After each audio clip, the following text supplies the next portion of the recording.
ሰላም ጤና ይስጥልን ውድ የጎ ቲቪ አድማጭ ተመልካቾቻችን በያላችሁበት ሰላምታችን ይድረሳችሁ። ይህ ከተመቸኝ የተሰኘው ሳምንታዊ ፕሮግራማችን ጀምሯል። ፕሮግራሙን በመምራት እንዲሁም በማዘጋጀት አብረናችሁ ቆይታ የምናደርገው እኔ ሳራ አባትና ከባልደረባዬ ቁም ነገር ሽፈራው ጋር በጋራ በመሆን ነው። እስከ ፕሮግራሙ ፍጻሜ ድረስም አብራችሁን ትቆዩ ዘንድ በአክብሮት እንጋብዛለን።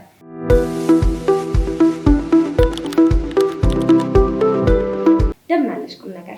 እንዴት ነሽ? አለን። ክረምቱ እንዴት ነው? ክረምት አሪፍ ነው። ሳምንቱ እንዴት አለፈ? ሳምንቱ ቆንጆ ነው። በስራ አሳለፍ ነው።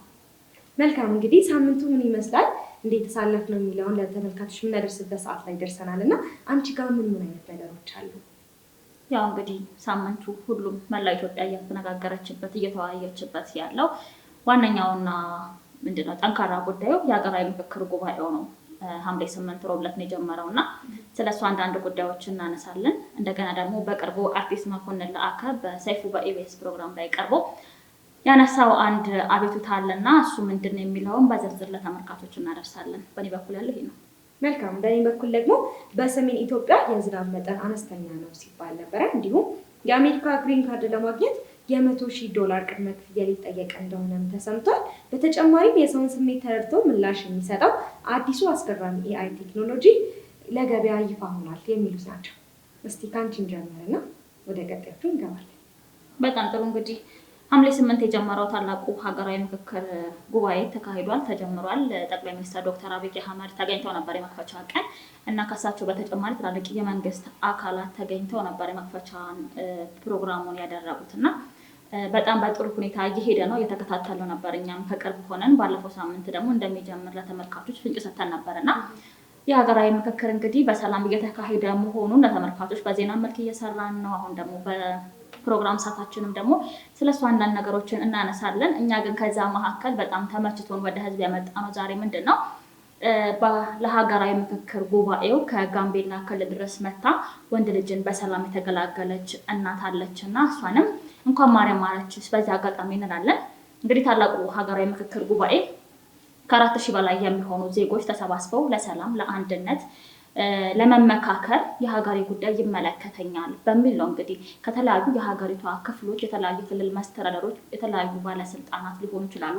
ሴቶችን ሳይለይ አካል ጉዳተኛ፣ መስማት የተሳናቸው ሁሉንም ያካተተ ነው ይህ ጉባኤና በሰላም እየተካሄደ ነው። በኮንቬንሽን ሴንተር ሐምሌ 8 ረቡዕ ዕለት ነበር የጀመረው። ለአንድ ወር ይቆያል ተብሏል። እንግዲህ እስከ አንድ ወር ያሉትን በየሳምንቱ እየመጣን እኛም በፕሮግራም ሰዓታችን ተጨማሪ ደግሞ በዜና ሰዓታችን ላይ ለተመልካች የምናደርስ ይሆናል። መልካም። እንግዲህ ተጨማሪ ካለሽ በዚህ ላይ ስለ ሀገራዊ ምክክር ጉባኤው አንቺም ማብራሪያ ስጥበት። ብዙ ብለሽዋልና ከዚህ በላይ ብናገር ያንቺን ማሳነስ እንዳይሆንብኝ የኔ እናቆየውና እንደው ይሄ ነገር መዘጋጀቱ ምን አይነት ለሀገራዊ ጥቅም ወይም ደግሞ ምን አይነት ፋይዳ ይኖራል ብለሽ ታስቢያለሽ? አዎ ይሄ ሀገራዊ ምክክር ያስፈለገበት ምንድነው? መነጋገር ምንድነው? ሁሉም የራሱን ሀሳብ ሲያመነጭ እድገት ይመጣል። አንድ ሰው ብቻ የራሱን ሲያስተላልፍ ምንድነው? በየክልሉ የተለያዩ ነገሮች የጎደሉ ነገሮች ሊኖሩ ይችላሉ። ብዙ ክልሎች አሉ፣ ብዙ ማህበረሰብ፣ ብዙ ብሔር ብሔረሰብ አላት ኢትዮጵያ። የአንዱ ሀገር ክልል የሆነ ነገር ይጎለዋል። እዚህ ጋር መጥቶ ሲናገር በክልሉ ያለውን የሰላም ጉዳዮች ሊሆኑ ይችላሉ። በዚህ አጋጣሚ 8 አጀንዳዎች ናቸው ሁሉንም ክልሎች ያማክላሉ ተብለው የተዘጋጁት አጀንዳዎች። 8ቱ አጀንዳዎች ደግሞ ሁሉንም ብሔረሰብ፣ ሁሉንም ክልሎች፣ ሁሉንም አላው ወጣቱንም ሳይለይ አዛውንቱንም ሁሉንም ያካተተ ጉዳዮችን የያዘ ነው። ሃይማኖትንም ሳይቀር ያካተቱ ጉዳዮች አሉበትና ሁሉም ከየቦታው መጥቶ ሲመካከል ሁሉም ችግሩን ሲያወራ ይፈታል፣ እድገት ይመጣል። ግን ሁሉም በሆዱ ይዞ ከሆነ ምንድነው ኋላ ቀርነትም ይመጣል ማለት ነው። ይህ ግን እንዴት ነው? በአጀንዳዎቹ ላይ ለመወያየት ሁሉም መጥተው ከ4,000 በላይ ማለት በጣም ብዙ ህዝብ ነው። በጣም ኮንቬንሽን ሴንተር ሰፊ ስለሆነ ሁሉም ነገር ተመቻችቶላቸው ልጅ ያስቸግረኛል ብላ የቀራች እናት የለችም። ሴቶችን ያሳትፋል ማለት አራስ ልጅ ይዛ መግባት ትችላለች። ከነ ልጆች ከነ ህፃናት ማቆያ ድረስ ነው የተመቻቸላቸው። መንግስት ይሁን ያደረገው ምንድነው? እድገት እንዲመጣ፣ ልማት እንዲመጣ፣ ብልጽግናው እንዲቀጥል ነውና ይሄ ነገር መሆኑ እንዴት ነው ሀገር ወደፊት ትሄዳለች፣ ልማት ይመጣል ብዬ አስባለሁ በእኔ በኩል ማለት ነው። መልካም። እንግዲህ በጣም ቆንጆ አድርገሽ ነው ያብራራሽው። በዚህም ደግሞ ቆንጆ ነገር ይመጣል፣ የተለየና የተሻሻለ ሀሳብ ይመጣል ብለን ተስፋ እናደርጋለን። በጣም መልካም። ወደ እኔ በኩል ደግሞ ስመጣ በሰሜን ኢትዮጵያ የዝናብ መጠን አነስተኛ ነው እየተባለ ነው የሚገኘው። ይህም እንግዲህ በሰሜንና በሰሜን ምስራቅ የኢትዮጵያ የዝናብ መጠን ዝቅተኛ ነው ሲል የኢትዮጵያ ሜትሮሎጂ ኢንስቲትዩት ዘግቧል። ይህም የሆነበት የራሱ የሆኑ ኬዞች ቢኖሩትም ግን በቂ ዝግጅት እንድታደርጉ ከወዲሁ ይነገራል። ግን አንዳንድ ጊዜ እንዴት ነው አንድ ቦታ ላይ ዝናብ እጥረት አለ ማለት ሌላ ቦታ ላይ ደግሞ ብዙ ዝናብ ይዘንባል እና በሌላ በኩል ደግሞ በቤንሻንጉል ጉሙዝ፣ በመካከለኛው የአማራ አካባቢዎች፣ የምዕራብ ሸዋ፣ ምዕራብ ኦሮሚያ እና ሌሎች ሀገራቶች ደግሞ ከፍተኛ የዝናብ መጠን ሊዘንብ ይችላል ብሎም ተናግሯል። በዝናብ ማነስ ብቻ ሳይሆን በዝናብ መብዛትም ላይ ደግሞ አስፈላጊውን ጥንቃቄ እንድታደርጉም ሲል መልዕክቱን አስተላልፏል።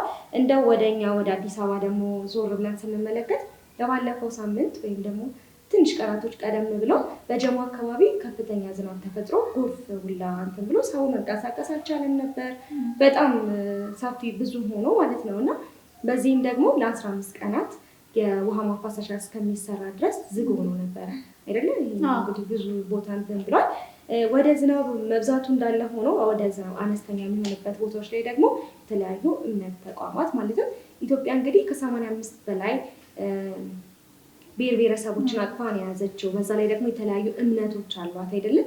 እንደው ብዙ ጊዜ ያው 2 ወይም 3 እምነት ጎልቶ ይወጣል ማለት ሌላ እምነት የለም ማለት አይደለም እና ሁሉም ሰው በየእምነቱ ለምሳሌ ክርስቲያን በምህላው፣ እስልምና ተከታዮች ደግሞ በዱዓ እንዲሁም ፕሮቴስታንት እና የተለያዩ እምነት ተከታዮችም በየግላቸው የተለያዩ ጸሎቶችን እንድታደርሱ ሲልም አዋጅ ወጥቷል ማለት ነው እና በጣም ይሄ ነገር ወደኛ እንትን ስንላ ብዙ ጊዜ አሁን የተለያዩ ክልል ከተሞች ላይ ክፍለ ሀገሮች ላይ ዝናብ የለም ማለት በተዘዋዋሪ አዲስ አበባ ላይ ምንም አይነት እንቅስቃሴ የለም ማለት ይቻላል። ምክንያቱም እያንዳንዱ ነገር የሚመረተው ከየት ነው? ከክፍለ ሀገር ነው አይደል እንዴ? ስለዚህ አሁንም ጤፍም ይሁን ምንም ነገር ተመርቶ ወደኛ ሀገር ሲመጣ እኛ መኖር እንችላለን እና ያ ነገር መኖሩ በተዘዋዋሪነት እኛንም ይጎዳናል፣ እነሱም ደግሞ በጣም ብዙ ነገር ያሳጣቸዋል እና እግዚአብሔር እንግዲህ ፈጣሪ መልካሙን ጊዜ ያምጣልን ማለት ነው። ከዚህ በተጨማሪ ምን አለ መሰለሽ ጠቅላይ ሚኒስትር ዶክተር አብይ አህመድ የአረንጓዴ አሻራ ብለው ያስጀመሩታል። ወደ ሰሜኑ ክልል ስንሄድ ምንድነው ወደ በረሃነት ያጠቀዋል። አገሪቱ ሞቃታማ ናት። ግጭቶቹ ደግሞ ምንድነው ልማቱ ወደዛ አልሄደም። ጠቅላይ ሚኒስትር የአረንጓዴ አሻራ አሁን አዲስ አበባ ላይ ተጀምረዋል። ድርጅቶች በየራሳቸው መንግስትም ራሱ አስጀምሮታል። በየሄደበት ክልልም ያስጀምረዋል። ችግኝ ተከላው ዛፎች ማደጋቸው ዝናብ እንዲመጣ ያደርጋል። ከፈጣሪ በታች የራሳችንን አስተዋጽኦ ብንወጣ ዛፎችን ብንተክል እጽዋቶችን ብንንከባከባቸው የተሻለ ነገር ይመጣል ብዬ አስባለሁ። ከፈጣሪ በታች ማለት ነው። እኛ የሚጠበቅብንን ብናደርግ ይስተካከላል ብዬ አስባለሁ እንጂ ዝናብ አለመኖር ከባድ ነው።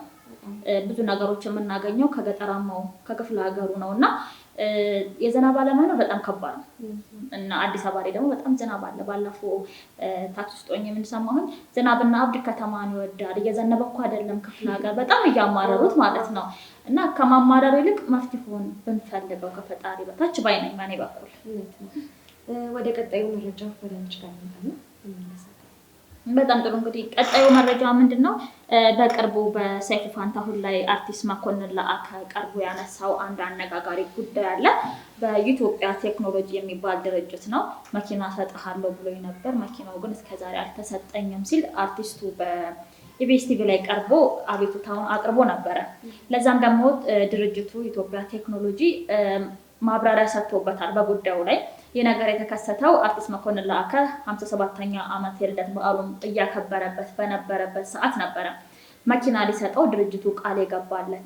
ቪዲዮ ነገርም ሳይወጣ አይቀርም። በጣም አሁን ሰሞኑን ሶሻል ሚዲያው ላይ በጣም እየተራገበ በጣም ምንድነው ሰዎች እየተነጋገሩበት ያለ ጉዳይ ነበርና አንዳንዴ አለመግባባት መሰለኝ ድርጅቱ ያወጣው መግለጫ ላይ እኛ የተዋልነው በዚህ መሰረት ነው። አርቲስቱ ደግሞ ውሉን አላከበረም ወይ ደግሞ መስፈርቱን አላሟላለንም ከኛ ጋር የተዋልነበትን የመኪናውን ብሎ ነበር ያወጣው።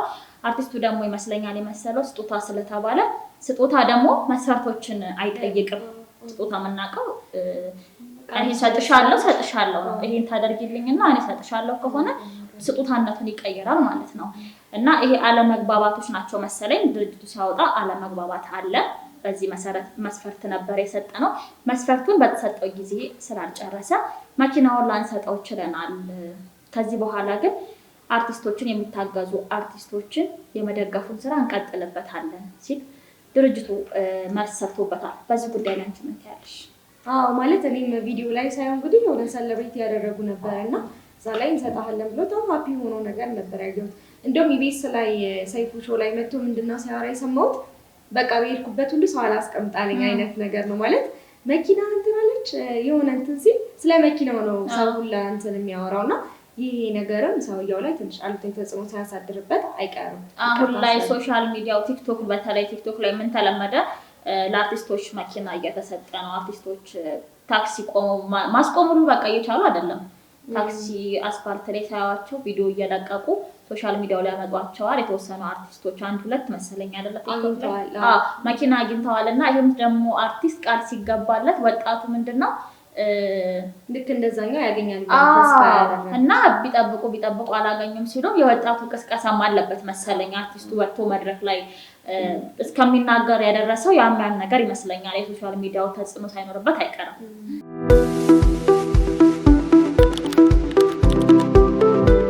መልካም ወደ ሌላኛው ርዕሰ ጉዳይ ስናልፍ ደግሞ የአሜሪካን ግሪን ካርድ ለማግኘት $100,000 ቅድመ ክፍያ ሊጠየቅ እንደሆነ ሰሞኑን በተለያዩ ሚዲያዎች ላይ መረጃዎች እየወጡ ነው እና ይህም እንግዲህ ሆነው እንዴት ነው ወዴት ነው የሚለው ትንሽ ማብራሪያ ነገር ይፈልጋል።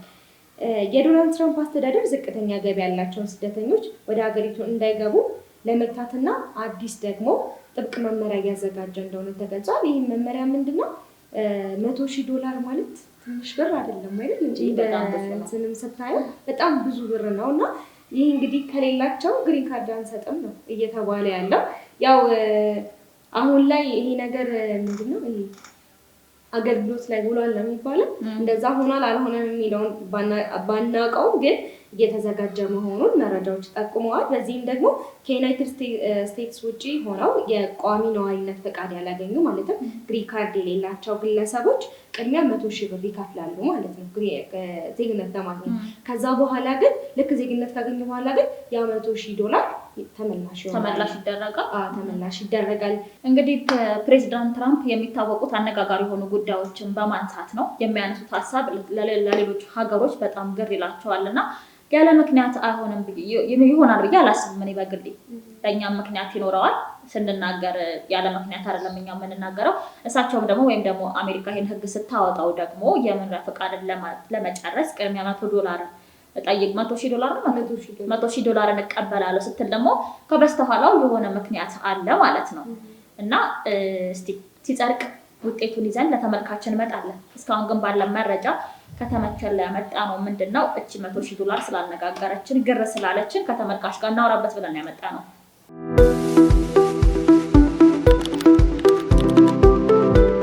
የሰው ልጅ ስሜት ተረድቶ ምላሽ የሚሰጠው ሮቦት አዲስ ምርት ማለት ነው ለገበያ ይፋ ሆኗል። እስከዛሬ ድረስ የምናውቃቸው ሮቦቶች ኖርማሊ ቤት ውስጥ ስራ የሚያግዙ የሚላላኩ ልክ እንደ ሰራተኛ አክት አድርገው የሚኖሩ ነበር። ያሁኑ ግን ትንሽ ከፍ አለና የሰውን ልጅ የድምፅ፣ የፊት ሪያክሽን፣ የሰውነት እንቅስቃሴና ስሜትን በመረዳት ምላሽ የሚሰጥ አዲስ ሮቦቲክስ ወይም ደግሞ የኤአይ ቴክኖሎጂ ይፋ ሆኗል። ይህ ማለት እንግዲህ አሁን ለምሳሌ አንቺ በጣም አዝነሽ ከፍቶሽ ምናምን ቁጭ ብለሽ ሲያይሽ መጥቶ ያጽናናሻል። ድብርት ላይ አሁን ብዙ ጊዜ ወጣቶች የሆነ ነገር ሞክረው ሳይሳካላቸው ሲቀር ድብርት ውስጥ ይገቡ የለ የዛ ጊዜ ድብርት ውስጥም ሲገቡ ድብርቱን የሚያስረሳ የሚያጽናና የሚያረጋጋ አዲስ ሮቦት እንግዲህ ለገበያ ይፋ ሆኗል የሚል መረጃ ነው ያለ። እዚህ ላይ ምን ታያለሽ? አሁን ላይ እንግዲህ አርቲፊሻል ኢንተለጀንስ እያመረታቸው የሚገኙ ሮቦቶች በጣም እንዴት ነው ስራሽን የሚያቀሉ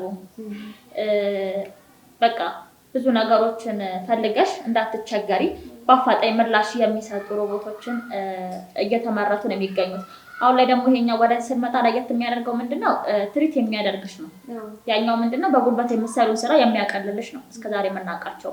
ይሄኛው ስሜትሽን መረዳት መቻል፣ እንደ ጓደኛ መሆን መቻል፣ አንዳንዴ አልፎም ደግሞ ከጓደኛ ወዴት ይሄዳል ሳይካትሪስቶች የሚያስፈልጉሽ ጉዳይ ላይም ሊያማክር ነው ማለት ነው ይሄ ሮቦት። እንግዲህ በእኔ በኩል እነዚህ ይመስላሉ። አንቺ በኩል እየጨረስን ይመስለኛል። ጨርሰናል። ሳምንት ደግሞ በሌሎች ርዕሰ ጉዳዮች እንገናኛለን። እንግዲህ መልካም ለዛሬ ይዘንላችሁ የመጣ ነው ይህንን ይመስል ነበረ። ከፕሮግራሞቹ እንግዲህ ብዙ ቁም ነገር እንዳገኛችሁ ተስፋ አለን። ሀሳብ አስተያየት ካላችሁ ኮሜንት ሴክሽናችን ላይ ያስቀምጡልን። ሳምንት በሌላ ርዕሰ ጉዳይ እስከምንገናኝ ድረስ ቸር እንሰንብት።